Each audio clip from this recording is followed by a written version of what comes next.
Come on, big gold belt. Come on, y'all.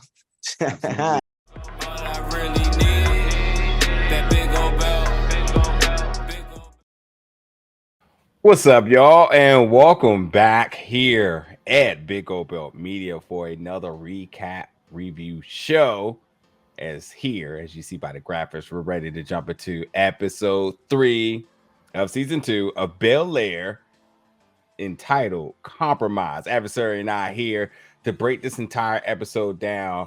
And while this episode had not a lot going on, it did tell a very important message. So I think this recap review, we're going to talk about some of the big events of the episodes, but I honestly think we're going to really talk about the subject matter here. But nonetheless, we'll start off by giving our little review of it, and I'll start with you and simply asking, what did you think about this episode, and any other little thoughts before we get into the specific events? I liked it. I love this episode, which is I would say is expected. They be knocking it out the park every time.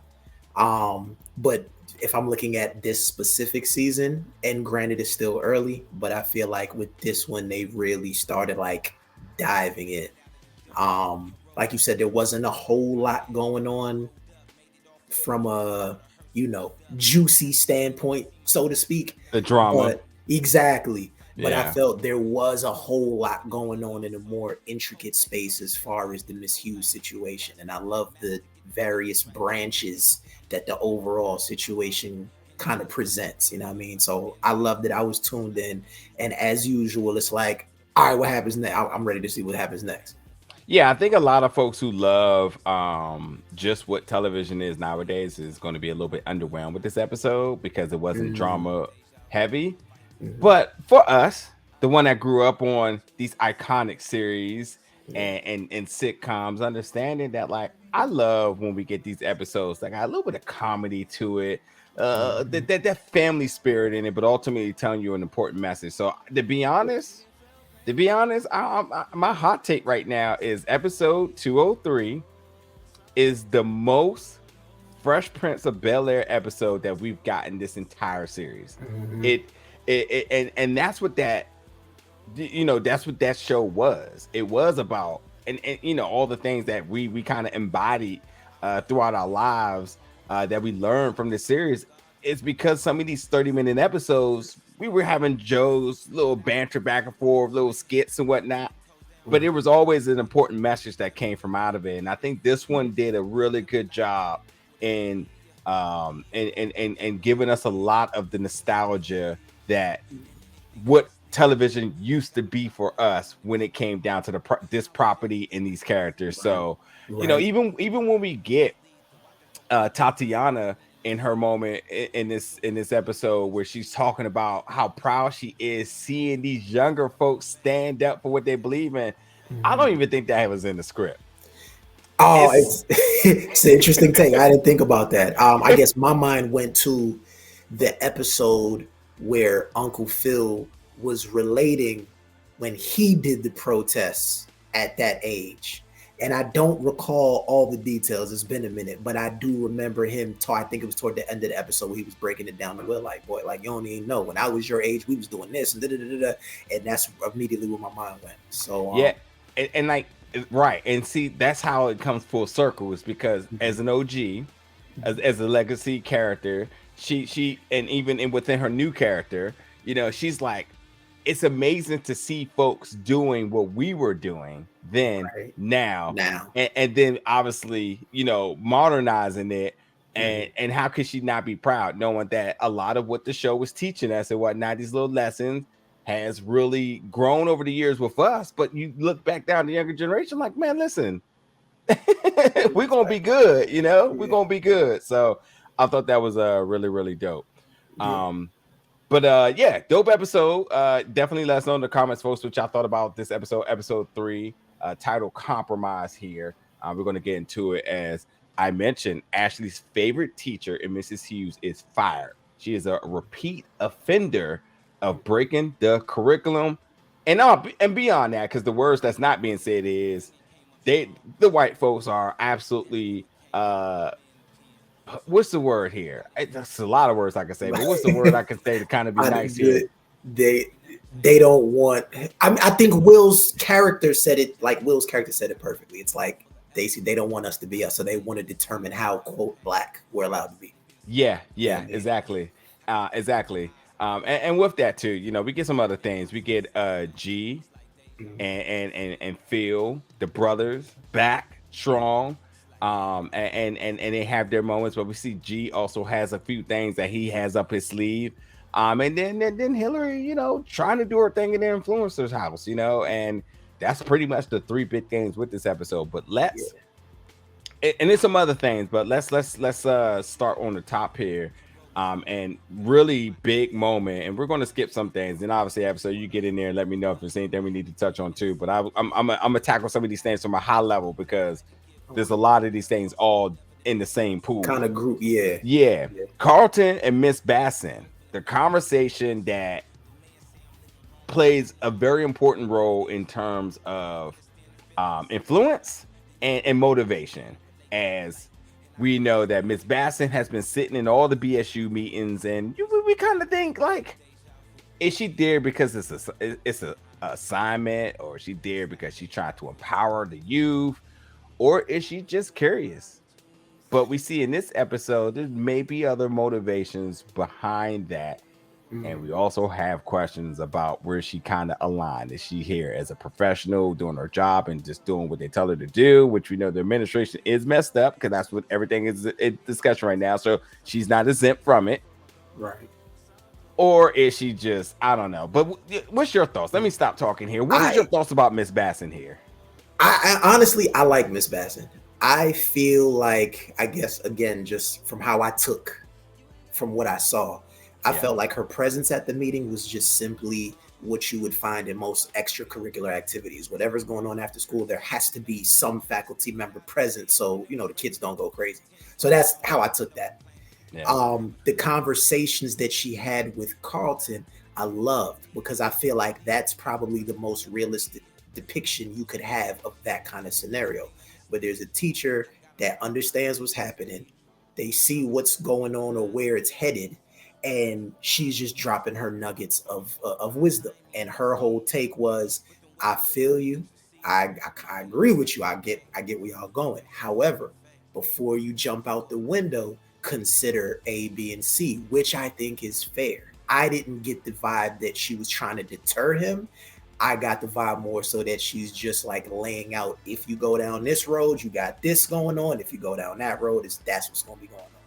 And even to the part where the protest starts to take place and, you know, everyone's gathered and the camera kind of pans back and forth. You see that little nod, that little look she gives him like, all right, Playboy, what you about to do?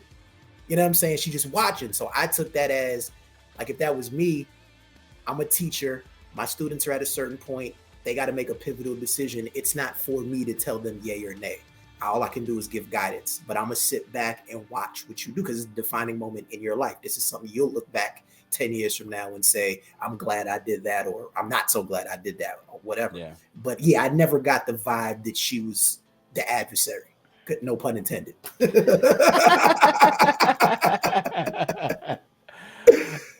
Didn't expect you to say that.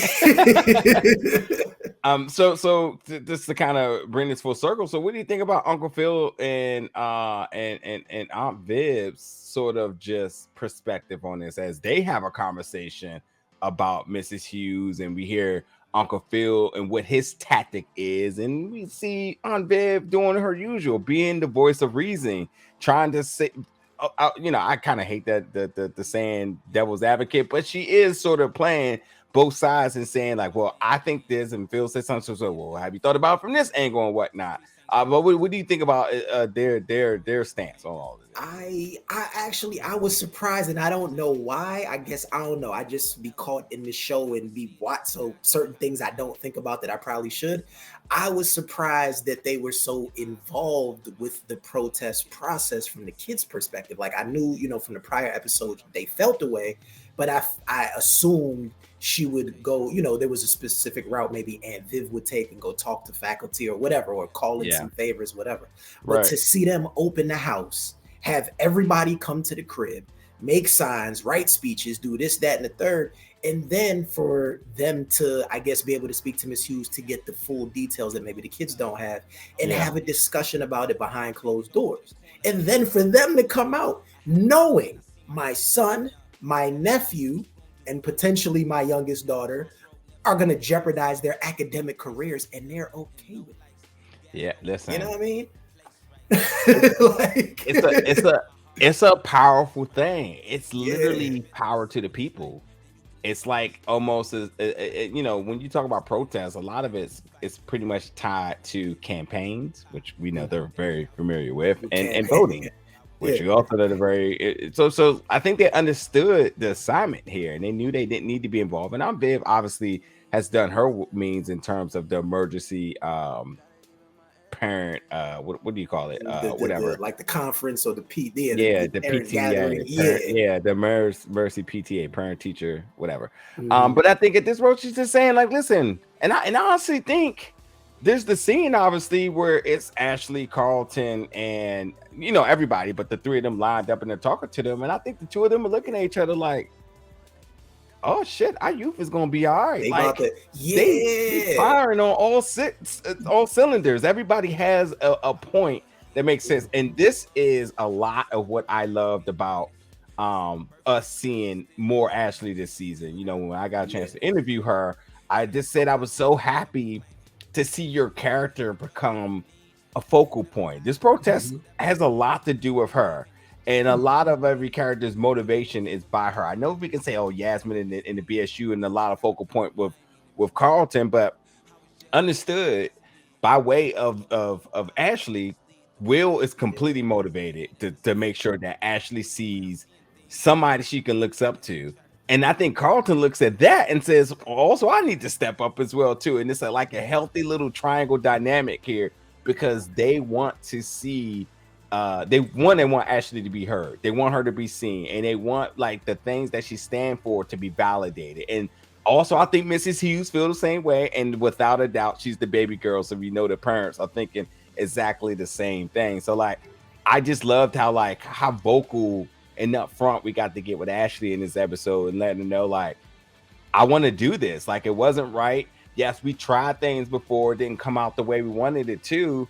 But like, we're still motivated, and there's definitely questions about like, you know, what happens when you do these things, you don't get the results, and to understand that like, and for her to be mature enough to ask that question, but to understand like, just because you do something doesn't mean it's going to turn the results you want. I think like, again, the message in this entire episode is empowering the youth, period. The viewers, the youth.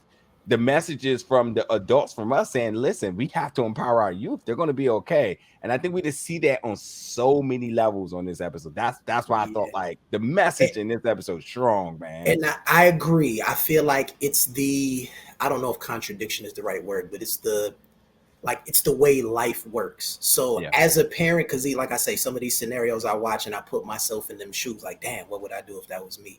Yeah. You want to be as real as possible with your kids. Like, at least that's my philosophy. I don't, you know, my kids are young. My daughter, she just turned 5, but I don't lie to her about nothing. Like, she knows it's not no Santa Claus. Like, people be looking at me, oh, why would you do that? And it's like, I get it. It's, you know, the holiday and you want to have your kid enjoy the child. Like, that's cool. But just how the cloth I'm cut from, my mother was the same way. Very early, she got me hit. Like, no, this is how this really works. So I do the same for my kids. So you see the dynamic of, yes, I want you to have this experience. Yes, I want you to stand up for what's right, you know, standing for what you believe in.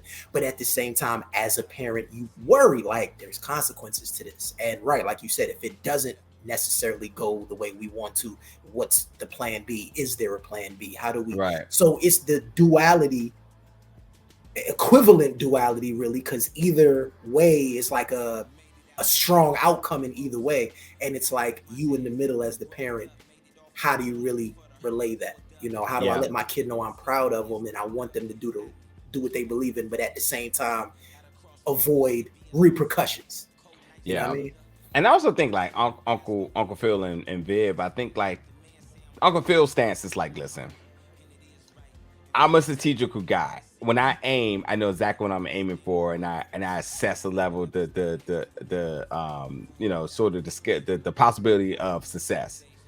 And now Viv obviously comes in and tells us like, okay, that's cool and all, but like also we want to give them hope. That's the one thing you always want to do. You want to give your kids hope and let them discover some of these things. Yeah, we're here to make sure that the margins of what they do, we're surrounding them by every bit of protection we can. But like we are going to keep it realistic with them and let them know. And that's why they saying like, hey, why you may be going for this? You may need to go higher because that may be a more reasonable tactic. Exactly. And you're worried about getting a job back, but like, what's the reason why she's even fired? The curriculum. Right. Yes. Which I thought was brilliant. It shift the focus, maintain the goal. But I love Uncle Phil's philosophy because that's a philosophy I live by, especially when it comes to quote warfare. Any battle, fight, struggle that you purposely walk into prepared. It's a different story if it's a sneak attack and they catch you off guard. You got to just react and do what you got to do. But if you know premeditated, I'm going in to do this at this time, you absolutely cover every angle. That's how you survive. That's how you make sure you get out. If they do this, I'm gonna do that. If they do that, I'm gonna do this. If they come this way, I'm going that way. You have to. Like I think, I guess political. I guess when Castro came into power in Cuba, it was the same thing. It was guerrilla warfare. You had the people in power, and then you had the small guerrilla groups. We know the lay of the land. We know how to move. We're going to strategize. Even though you're the big establishment, we're going to come in and systematically take you out, even though you're, quote, the bigger force. And we've seen it many times in history where these small, Toussaint Louverture with the slave revolt, same thing. You got a small group of people against a whole entire French army. Yeah. But look who won. Strategy. Yeah. We know what's up going in. So we're going to have the advantage. That's how you got to do it. Yeah, for sure. So we'll talk about the conclusion of this episode here. There's a couple other things. Let's just talk about Hilary and Ivy, as Hilary was approached for a new deal with Simply Sprite. I always want to keep saying Simply Sprite, but Simply Spike to be the official drink of the Florister house, and she's trying to get Ivy because they say we need Ivy and her influence, with all her followers to buy in for it as well. But this is a conflict of interest for Ivy. She said she's talked to her lawyer, says, and why would you embrace the competitor? But Hilary is kind of like, competitor. I think simply put, just talking about the two of them all together here. What is your feelings about both of them in this situation of this potential deal? I feel like Jazz already, if you call it foreshadowing, spilling the beans, whatever. Jazz called this last episode. He already told her, look, you keep letting her play with you, she not going to stop. He already let it be known. So I think there's been some foreshadowing of that in the previous episodes. And now you see it coming more so to a boiling point because the way Hilary breaks it down, listen, I understand you trying to push your drink, but these people are international. They have fans and customers outside the U.S. If we get this popping, we are now household names. You can always come back to your Ivy joint. Now, on the other side, I get where Ivy's attorneys are coming from. Well, we're trying to put out a brand. Wouldn't be wise for you to go promote another brand. That's business 101. We understand that. But what's the lesser of two evils, right? You get your brand popping for you, or we get this brand popping for everyone. And once we all have the light, now you can go do what you do. Yeah, I think obviously there's a lesson in business here. And I absolutely agree with you on both sides here, because instantly I'm thinking like, okay, well, first of all, I didn't like Hilary's stance towards Ivy because they're both not addressing this from a business aspect or a business legal aspect. And I know she talked to a lawyer and whatnot, but like to say like, well, if I promote that, can I still promote mine? But if they say you can't, there's a problem. But what Hilary completely shutting her down is the crab in the barrel mentality with folks. They see you doing something, and whether it's super successful or whether it's moderately working, when the people that tried to doubt you and getting where you at, you never succeed. Shout out to the Big Old Belt Media crew. But But like you do have to bet on yourself, and this is the prime example. But yes, but if there's an opportunity for a collaboration, like can I even owning the outlet, would I collaborate with somebody else? Absolutely. If the opportunity absolutely makes sense for us. Somebody's like, hey, we want you to do blah blah blah for us, way bigger outlet, da da da da da. Sure. That it's what makes sense, bro. And I've run into this scenario a lot of times in my own personal journey, like with the music. It's been so many times where people will gather around me when they see moves that I'm making. Oh, what I always tried to, you feel me? And what I always tried to explain to them, because it's like it's the too many chefs in the kitchen scenario. What I always told dudes is, yo, I'm trying to do this. I'm trying to do. All right, cool. What all of that stuff y'all talking about is cool, but here's the problem. How are you gonna go travel the world? How are you gonna buy that Lamborghini? How are you gonna get that mansion? And I'm not even popping yet. Yeah. Let's get what we got here rolling. Well, and then I can come back and reach and grab y'all and put y'all, because that was always my goal. I seen it. It's the blueprint. To me, 50 Cent, what he did with G Unit is the ultimate. That's what every single artist on that label, at least the rappers, you know what I mean? Once they started getting bigger and expanded, and the other guys, maybe not so much. But him, Banks, Buck, Yayo, all of them ate very well following the G Unit blueprint. Let's get 50 hot. Yeah. Then it's gonna be nothing to come back and get y'all hot. And obviously, is it Tony or is it Uncle Murder? Uncle Murder. Yeah. Listen to him now. Talks about this, like makes it very clear. Like, listen, like we like, oh, you be simping for your boy. Nah, that's not what simping is. But I feel you. I feel you. And I will say, like, there's also that whole idea, like, no one wants to do the work. Exactly. Yes, and that's what 50. That's what when it came out on the back end. That's what 50 was saying. Like, yo, I went diamond. I put all of y'all in positions to go multi-platinum. Everybody sold at least 2 mil. Now you have a machine. Take it and run. I gave you the position. You ain't got to cry about being broke in the hood no more. I put you on a world platform. What more do you want me to do? It's going to be.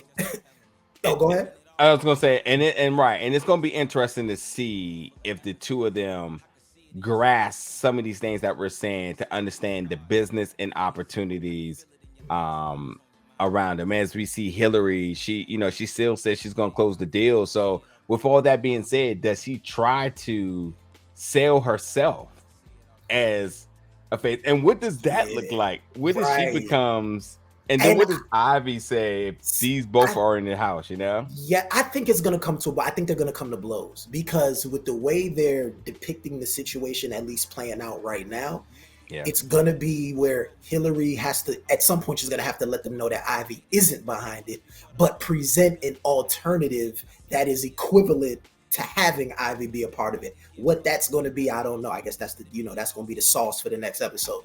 But if she's able to convince them and move forward, what's going to happen is she's going to start jumping over Ivy.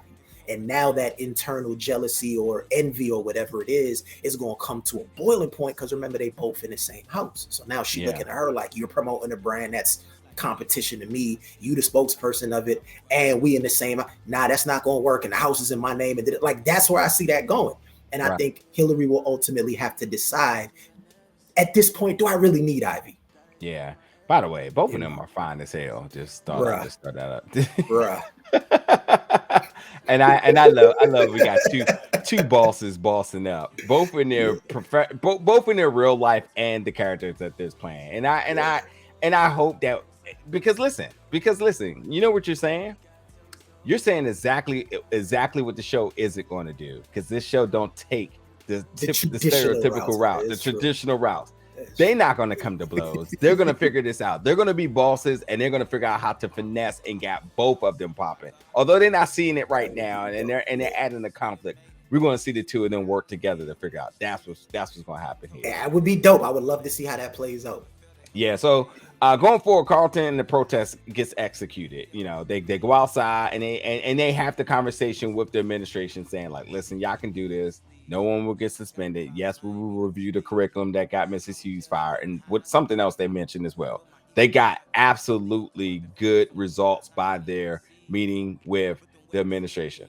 The administration also said, well, it also has to be a silent protest.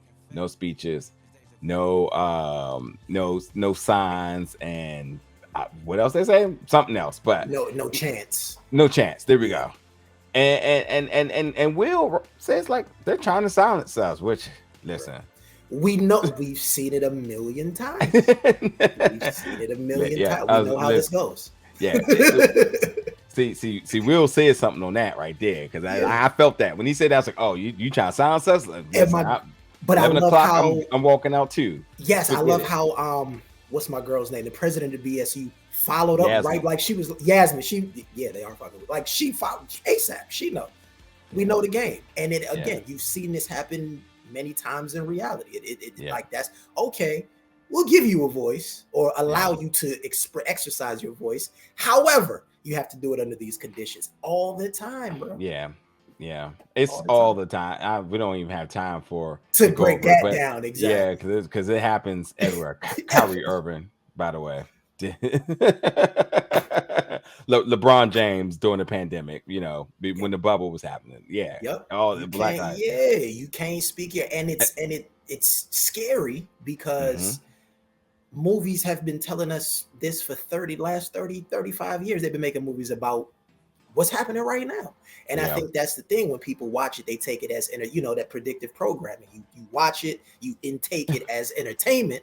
Yeah. So when it starts really happening, you don't react how you're supposed to because this is a movie, and it's like, bruh, you better wake up. The movie with what's going on right now takes me to Equilibrium. If you've seen that with Tay Diggs, that's where they're going. Pretty in a little while, you're not gonna be able to read this book. You ain't gonna be able to have that thought. You're not gonna be able to say this word. Like it's where we headed, unfortunately. So. But with everything that's happening, though, I think what's interesting is Carlton and Will as we see this brotherly camaraderie amongst the two of them. While everybody is looking for Carlton to be the leader, he's the spine, he's the gas or the oil of this engine, that makes it run. And Carlton is very upfront about his anxiety, so I love how this show, and I talked about it in our interview, the transparency about mental health, and I love how he was very clear. Like, listen, I had an anxiety attack while I couldn't do it, but I loved how Will was there to back him up, to ensure that the plan went through. And again, because the goal was, and when Carlton says, I'm going to make sure, Ashley, you see this through. So I'm going to put this sign up so that you can see it from your classroom. And Carlton looked, and Will looked at him like, okay. But understood that when Carlton had his anxiety attack, Will ensured that he finished up the plan here. And I see a possible backfire, but I guess we'll have to see how it plays out next episode. Maybe this is clearly going to be I think next episode is definitely going to be a focus on, Carlton and his eligibility, or and there may be some flack, but it may not, because he didn't actually do it, and he did his part to try to prevent this. And obviously the conversation with Miss Bassin was about her getting associate head of the school and him getting the founders award, and they want him to be that. And although he didn't go through with what they wanted him to, and he had an anxiety attack, it actually was a positive for him, because now the administrator says, well, you actually tried to stop this. You didn't go through with this, Well, I see the backfiring being on a personal level. So what I took from it was he had the anxiety attack. Yeah. If you remember when it on set, he looks at Will and says, don't say anything to my parents, because I'm letting them down. So that was A. Yeah. B, Will looking out for Carlton, essentially. All right, bro, I'm gonna take it and run with it to the next level. Literally took the poster, ran upstairs to the top level. Absolutely. Yeah. Drops the sign, stands up, puts the fist up, starts to chant. But now here's the thing. Indirectly, unintentionally, you've now stolen the thunder, because remember, all of the rah, hoorah was for Carlton. By Will being the physical body that executed on this, the momentum now shifts to him, where they're looking at him like the backbone or the head, or what Carlton was supposed to be. Let's put our thoughts together here. Mm-hmm. And by that, then he becomes the front runner for the Founders Award. Like, they want him to win, but now he becomes the front runner because everything that would have made him ineligible or out of consideration never happened. Right. So now you got Miss Bassin and all the administrators saying like, "Oh, we saw what you did out there. You actually listened to the silent protest because you didn't do it. So we're going to actually go forward with either crowning him the winner of the Founders Award." And that's a good thing for him and every bit of everything he wants to do beyond this. But as you said, everybody else is going to say, "Oh, so you did. Oh, I get it. So you did all these things in order to get what you wanted. You really wasn't about this. You remember, they already was suspicious of his actions. Why are you here? Because you wasn't about us last season. And now that you are here, you get us all riled and then you flaked out at the last minute, right? And not even flaked out in the last minute, but this was always your plan. Or this was all, yeah, it's a couple ways it could be taken. And then if I feel like Carlton personally, because he was conflicted through the whole episode, you could see it. Yeah, but I think the part of him that wanted to be there for the BSU again is now in conflict with Will, because it's like, dog, I was trying to, and it's like you stole my thunder. Yeah, and I don't think he's gonna be mad at Will. I don't think so at all. I think Will had his back. I think he's going to be in the situation where everybody's against him except Will. And I think Will will have his back. I think we're going to get a lot of them still having that brotherly camaraderie, cousin, interaction with each other. But that light-skinned dude, I forget his name, but him, Drew or something. Drew, Drew. You're gonna have Drew. You're going to have Lisa possibly being there playing both sides. You're going to have Yasmin completely disappointed, because Lisa was probably the only person that understood what was really happening in that moment. Yeah. And I think, Drew's going to be a problem. I think Drew's going to create some issues for him because he's always been suspicious. Right. And I think that, and let's not forget, Drew's going to be a problem for Will. Although... that's where I was going with it, but at the end, the way Drew started cheering for him at the end, I'm like, damn, I don't know now. Like, it was hating at all times. It was the reluctancy. I'm saying, like, I guess, because I felt like he was right. Like once he dropped the sign, it was like Black teachers matter. Drew's whole face lit up. He got boasted. I still think it's gonna be some hating stuff. There may be. So, but that's the beauty of the show, where they kind of present a couple possibles, and it's like, all right, what we gonna do? You got to watch and find out. So. Yeah, one thing the show does very consistently is not give us the traditional outcome. So we're going to see how this plays out. Is there anything else other than Will seeming to have to run or jog in every damn episode? Of course he does. He's running for the boat, running up the steps, running up the court. Every episode, my man just he was Mega Man. Yeah, and I think the only other thing we didn't talk about too much was this Phil and G searching through his stuff and trying to get in his laptop, and I think this is still him trying to figure out information about possibly his son, and it could be something, who knows. But but Phil wants him also to look into his coworker, which is G doing what G always does, double O G.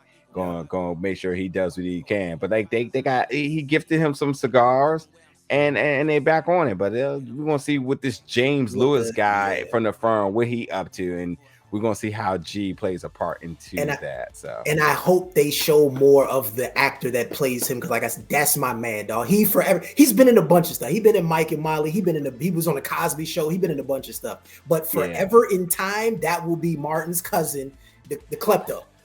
Forever in time, that's gonna be Cuz with the Eddie Murphy laugh and the Golden Child jump. Forever, dog. So whenever I see him, I get boosted. Like, oh, that's my man. Hey.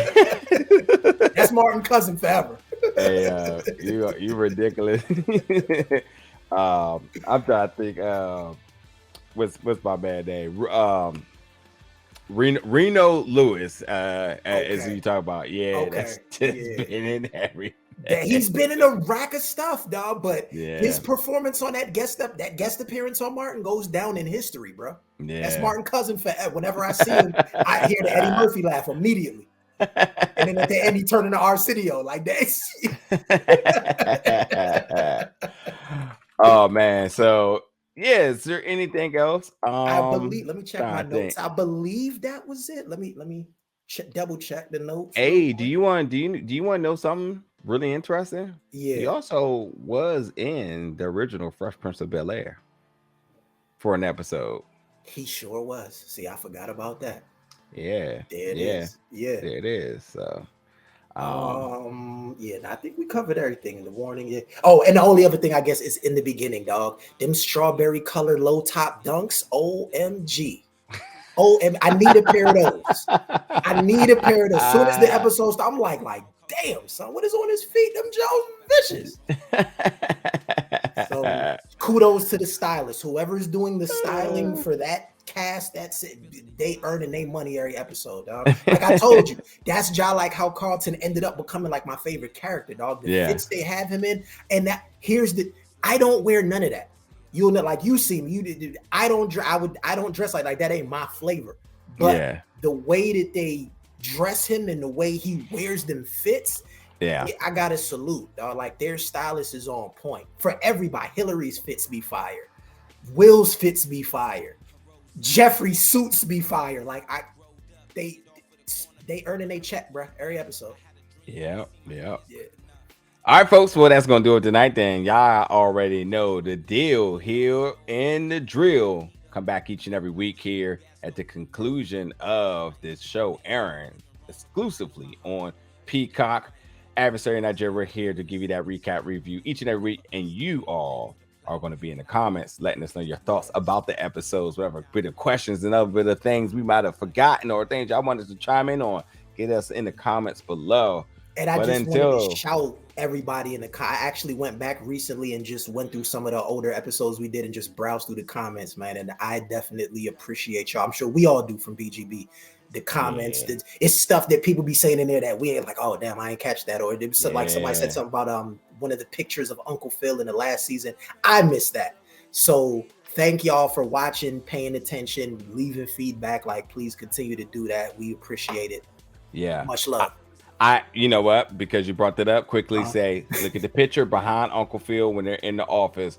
It's hard to see it, but if I am correct, that same styling of the picture is the same iconic group picture that the original Fresh Prince of Bel-Air crew done by the same little antics as everybody. Obviously, there's different height assessments and whatnot, but it's the same styling of it.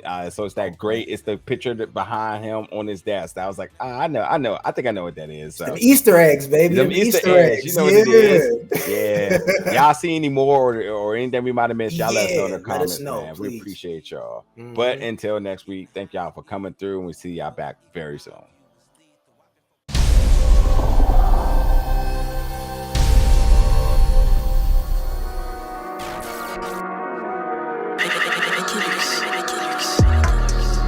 Big old bell.